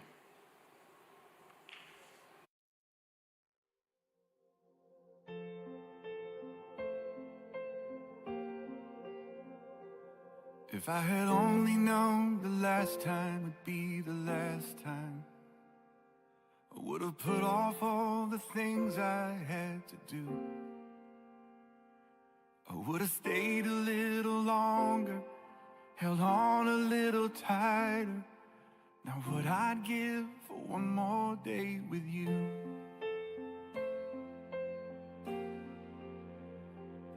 Cause there's a wound here in my heart where something's missing, and they tell me that it's gonna heal with time. But I know you're in a place where all your wounds have been erased, and knowing yours are healed is healing mine.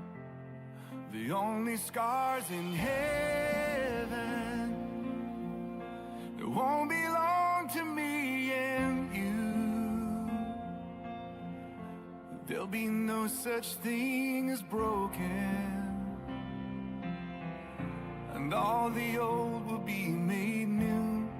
And the thought that makes me smile now,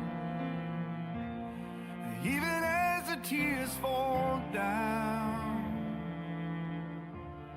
is that the only scars in heaven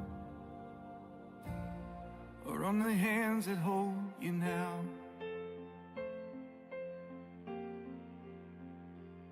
I know the road you walked was anything but easy.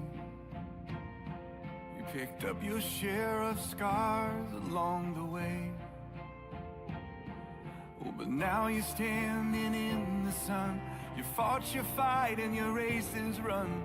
The pain is all a million miles away. The only scars in heaven, it won't belong to me and you. There'll be no such thing as broken, and all the old will be made new. And the thought that makes me smile now, even as the tears fall down, is that the only scars in heaven, yeah, are on the hands that hold you now.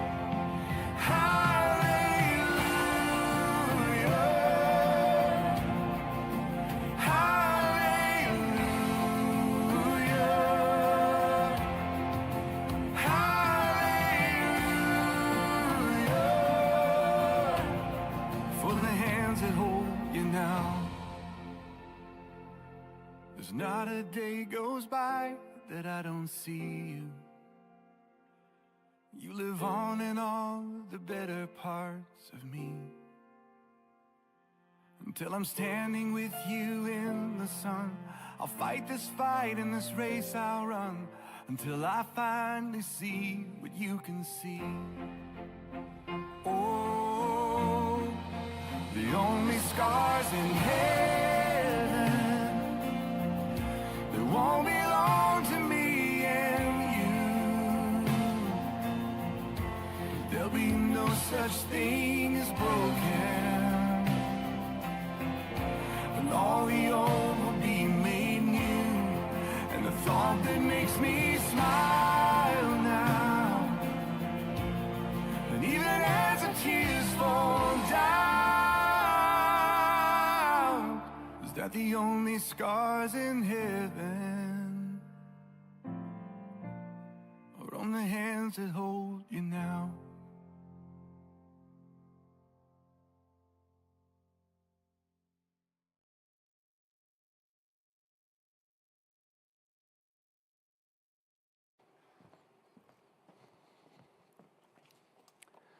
To all the friends and family that have shared, done a great job. It's been fun to hear some of the fun stories. Just want to again thank you for taking the time to do that. I know it's so hard to boil it down into just a few minutes. Well, I have the privilege and the challenge of sharing a message of hope in the midst of all of this. And I want to share just different Bible verses as we spend some time together. And I look to the Bible because it has spoken so much to me. It has outlasted every country and nation. It's around the world, thousands of years old, and has truth in there that speaks to every moment in life, as we're going to find out here in a few minutes. Before I get started sharing about that, I want to kind of draw an analogy between life and spiritual things to that of the ocean. I don't know if you've ever had the chance to stand on the shore of the ocean, maybe put your feet in the water. Maybe it was warm, maybe it was cold, but there was a beauty, a vastness, in some sense a stillness, and yet in other sense a power. Maybe you've even seen a part of the ocean where there can be such power, it almost looks like rage and violence. And I think life and spiritual things are a lot like the ocean. There are things that we get to enjoy and things we can understand and that we can take in, and yet there are also things that we don't understand that are beyond our comprehension, things that are painful and dangerous. And so as we come to talk about hope, as we come to think about life and how do we move on from this time, how do we remember our loved ones but not allow this tragedy to also consume our lives? And before I speak of hope, I need to address in my mind the greatest obstacle to that hope, and I think it's the question, why? Why did this happen? Why to them? And within that question of why, of God, where are you? God, why didn't you stop? Why didn't you protect? Why do I hurt so much? What do I do about the fear that I still have? And this question of why is actually not a new question. I want to read a couple of verses from the Bible. These were recorded over 3,000 years ago. It says, "O Lord, why do you stand so far away? Why do you hide when I am in trouble? The wicked are too proud to seek God. They seem to think that God is dead, yet they succeed in everything they do. Why do the wicked get away with despising God? They think God will never call us to account. But Lord, you know the hopes of the helpless. Surely you will hear their cries and comfort them." Another writer wrote this, my God, why have you abandoned me? Why are you so far away when I groan for help? Every day I call to you, my God, but you do not answer. Every night I lift my voice, but I find no relief. O Lord, do not stay far away. You are my strength. Come quickly to my aid. Similar questions of, God, where are you? Why are these things happening? Thought you were to be the source of good and to help. And for me, this is kind of where that analogy of the ocean comes in. There's so much of life I don't understand. So much of who God is and how he operates are so far beyond my comprehension and really anyone's comprehension. I think of the vastness and the depth of the ocean, but even greater than that, I think of our universe, that we can't even see to the edge of it. We don't know all that is out there. We know pieces of it. And so to be able to understand God and how he operates and what he does and why things happen. I think there are some things that we know and some things that we don't know. But I want to share some of the things that I do know, some of the things that bring hope and that can hopefully help us overcome this obstacle of why. And I want to start off by just saying that God cares and that God hates evil. He hates death. He hates what has happened. He is not the source of this pain. He's not the source of evil. Evil is not greater than him. Evil is simply the absence of God. When God is rejected and pushed aside over and over and over again, evil is the result. And God hates evil. He is a God that is good, a God of love and of comfort and of peace. Think about the story that's recorded in the Bible about Jesus, about how Jesus responded when one of his friends died. And it says that Jesus wept. Later on, Jesus performs a miracle where he raises that friend from the dead, but death and pain are not what God, it's not what he wants. Jesus actually said that he came that you may have life and have that life abundantly. Think about this is why God sent Jesus to come to this earth, to make a way for us to be able to escape the pain and death, why he has heaven for us, if we're willing to trust him, to come to him.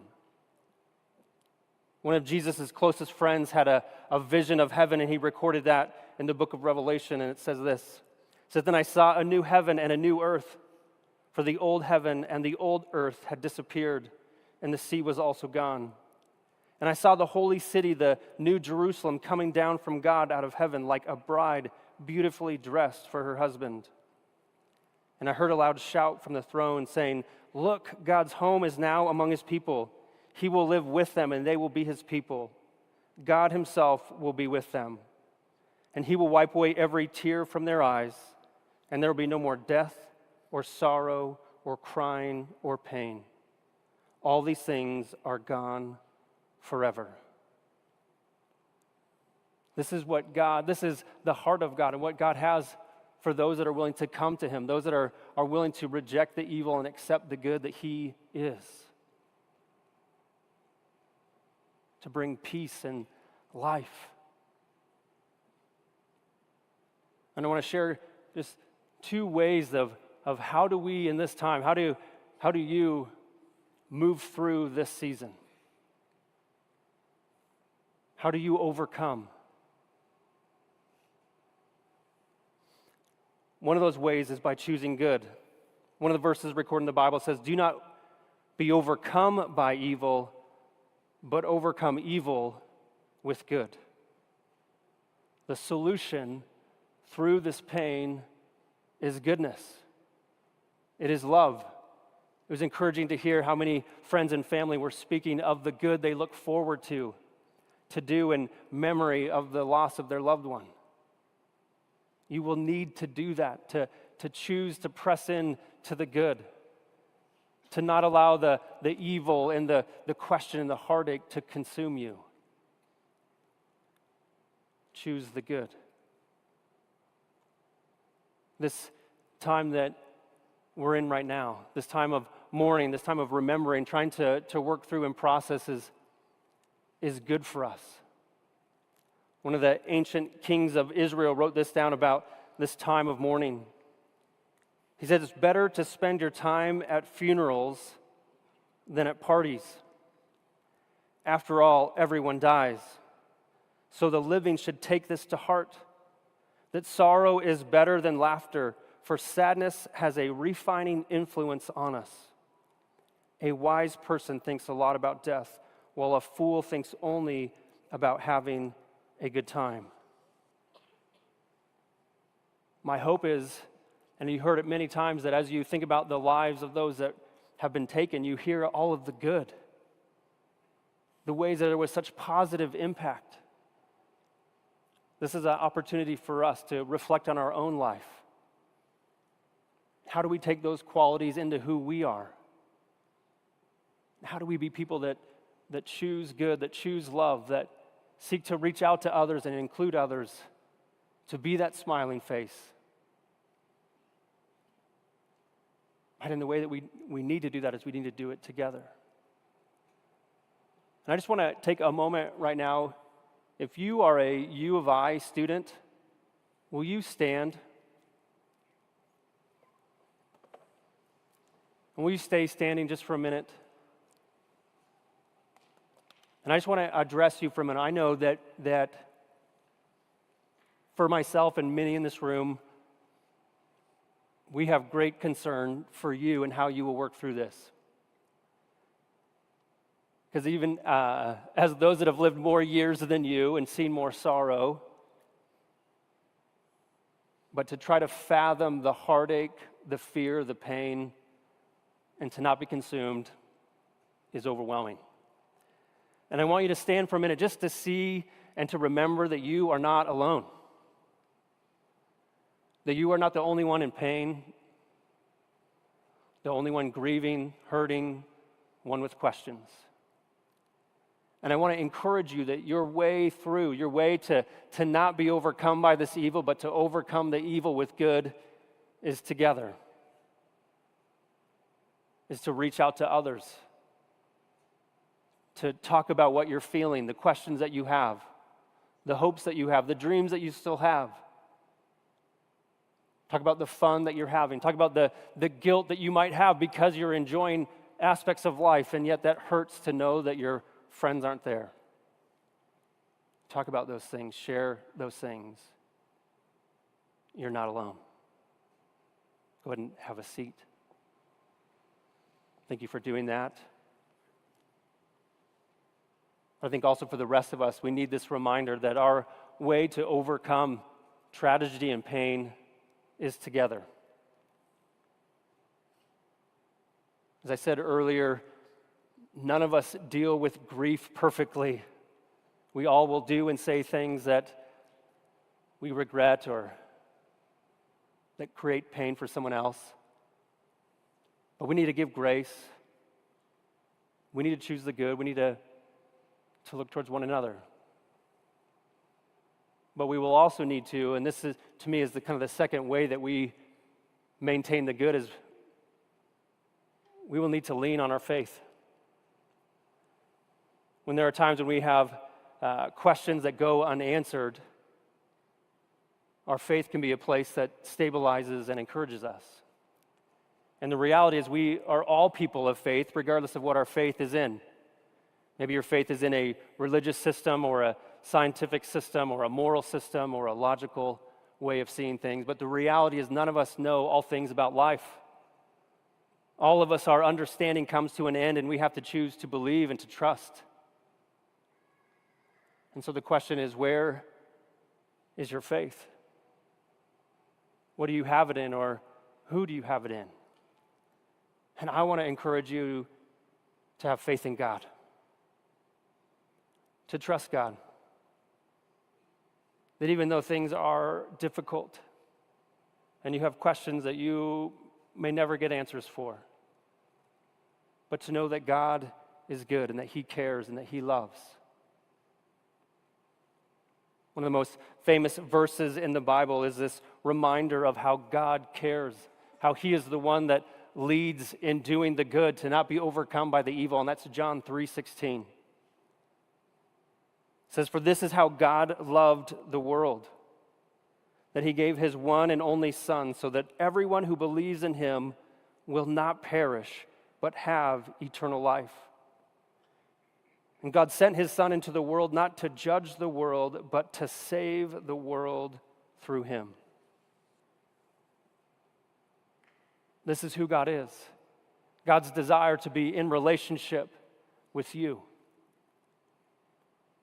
And I understand right now that you might be blaming God for everything. He can handle that blame. But as you are blaming him, I want to encourage you to acknowledge that you are believing that he is there.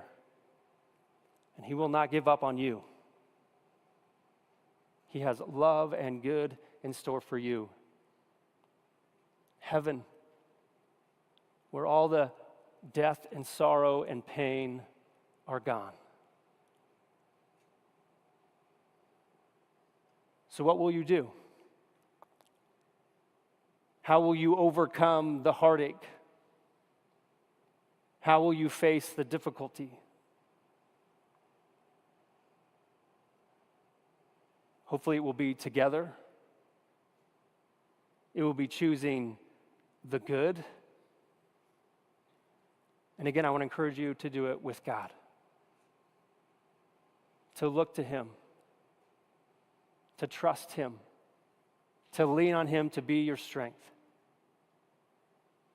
And some of you in here are believers, that you have your trust in God. And I want to encourage you to be bold in your faith. To share with others. No one is looking to you to have all the answers.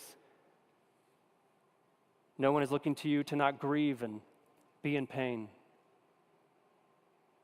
But you have an opportunity to share hope and love and God's perspective. I want to encourage you to do that. And again, you family members that have lost your loved one, I can't imagine the pain. I don't want to imagine the pain. But I know that God is greater than that pain, greater than that emptiness and that heartache. He wants to help you through. I want to encourage you to trust him. I want to end with two prayers. One is the prayer of serenity, and the other will be my own. Then I'll just have a few closing comments and we'll be done together. Let's pray. The prayer of serenity. God, grant me the serenity to accept the things I cannot change, the courage to change the things I can, and the wisdom to know the difference. And again, God, we are grateful that we get to talk to you, grateful that you are our source of hope, greater that you are beyond all things in this world and in this universe. You have a perspective that we don't understand. We have many questions and pain. Thank you that you are present.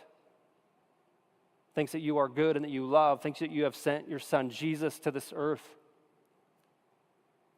to live among us, to live a perfect sinless life, and to die on the cross for our sins. Thank you that you raised him from the dead that we could have life. Thank you that you have heaven for us if we're willing to accept you and trust you. And God, thank you for this time to celebrate our friends, our family, our loved ones, to remember their lives and their joy and their smiles.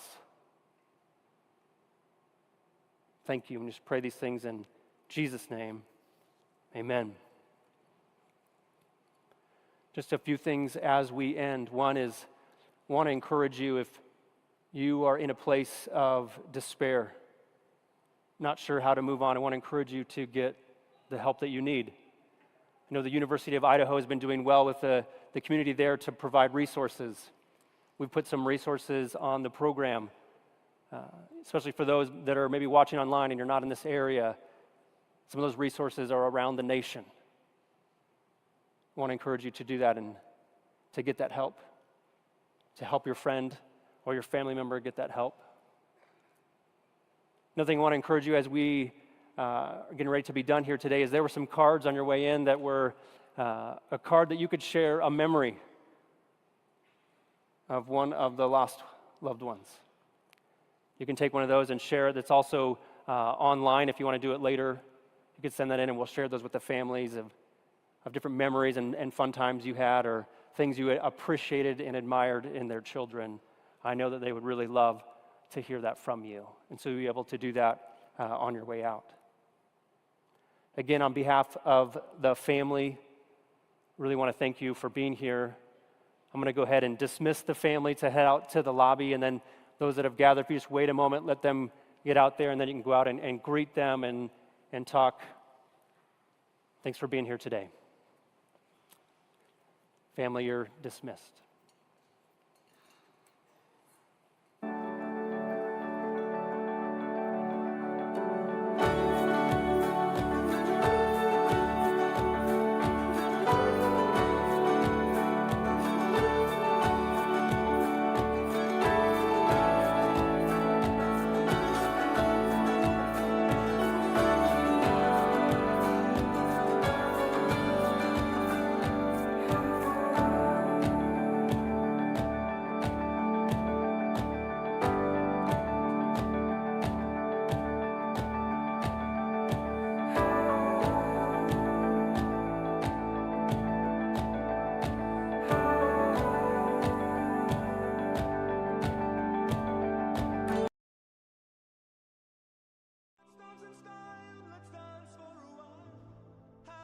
So, there we go. That was the remembrance service for Maddie, Kaylee, Xana, and Ethan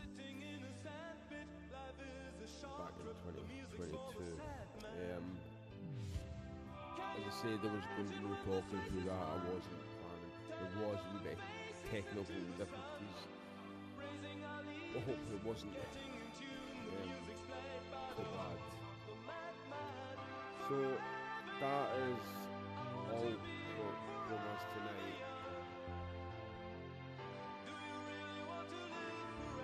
The only other thing I want to say is,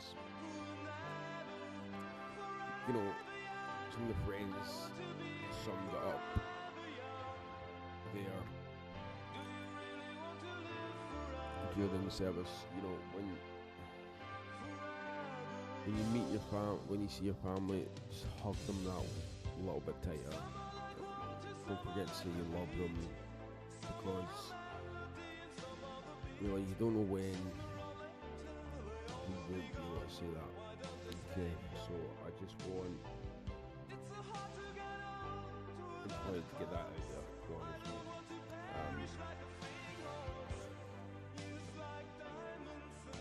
So we're going to have a wee tribute video in a second. As I said at the beginning, it was a hurry to get it done. We only came up with the idea around about an hour and 10 minutes before we went on. So, but I want to thank anybody who popped in, anybody who stayed the full video, or if you're on replay, thank you so much. As I say, this is our way of remembering these four great people. And finishing, I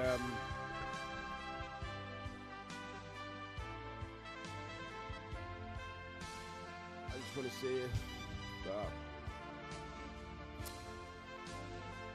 you know, looking back on it now and the way the world is right now, this world would be such a better place with these four, with Maddie, with Kaylee, with Xana, and Ethan still in it. So with that being said, that is the end of the live.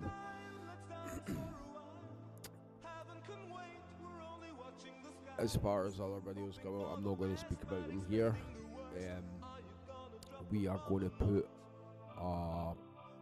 an update video talking about the different podcasts and stuff that we've got going, but that's not a discussion for right now. This is to remember these four. So with that being said, I want to say please keep safe, keep well, and just be kinder to one another. Just be, not just one another, just be kind to strangers. Just be kind to everyone, because if there's anything that we have learned about these 4 kids, they were kind to everybody. They loved everybody. They were willing to make anybody feel special. Okay, so let's all try and do that. Let's all try and be nice to each other, regardless of race, age, sexuality, anything. Let's just be kinder. Okay, let's just live a life that Maddie, Kaylee, Xana and Ethan would all be proud of, and the kind of life that those kids lived. Okay, because I know adults who don't live a life like these kids lived. Okay, so let's all just reflect today and just remember these 4 innocent souls who were tragically taken from herself 3 years ago. Okay, so until next time, I want to say thank you, stay safe, stay well, and I will see you on the next one. Okay, goodbye.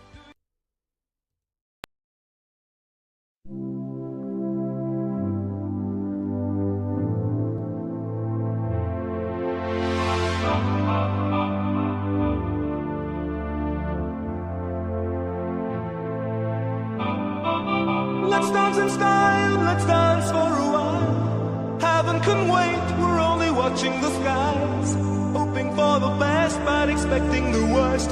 Are you gonna drop the bomb or not? Let us die young or let us live forever. We don't have the power, but we never say never. Sitting in a sandpit, life is a short trip. The music's for the sad man. Can you imagine when this race is won? Turn our golden faces into the sun. Praising our leaders, we're getting in tune. The music's played by the madman. Forever young, I want to be forever young. Do you really want to live forever? Forever, forever, forever young. I want to be forever young. Do you really want to live forever? Forever young. Some are like water, some are like the heat. Some are a melody and some are the beat. Sooner or later they all will be gone. Why don't they stay young? It's so hard to get old without a cause. I don't want to perish like a fleeing horse. Used like diamonds in the sun, and diamonds are forever.